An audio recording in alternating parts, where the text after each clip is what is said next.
नमस्ते नमस्कार प्रणाम। मैं आपका छोटा भाई राइटर सतीश भाई। तो भैया आप हमारे चैनल में नए हैं तो सबसे पहले हमारे चैनल को सब्सक्राइब कर लें और साथ में बेल आइकन बटन दबा दें ताकि जो भी नोटिफिकेशन अपलोड करूँ तो आप तक पहुंच जाए। भैया आज का फुल एंड फ्री सॉन्ग बहुत ही बवाल होली मैटर लिखा हूँ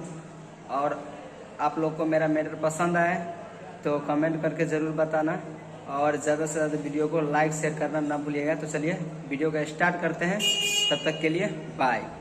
फर्स्ट मुखरा है, लागे राजा लाज बात का कहीं तोरा से, लागे राजा लाज बात का कहीं तोरा से, ढारता बे रंग देवरा ढोरिए पलोटा से,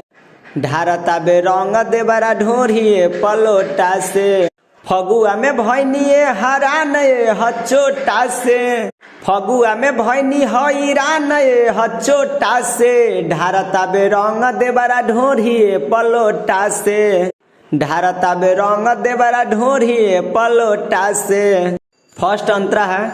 बाहर से राजा घरे हालिसानी आई हो, न तो जोगावल धन देवरेनु खाई हो, देवरेनु खाई हो, बाहर से घरे राजा हालिसानी आई हो, ना तो जोगावल धन देवरेनु खाई हो, 12 बहसवले सैया देवरा के छोटा से, 12 बहसवले सैया देवरा के छोटा से, ढारता बे रंग देवरा ढोरिए पलोटा से, ढारता बे रंग देवरा ढोरिए पलोटा से। दूसरा अंतरा है नाम वाला,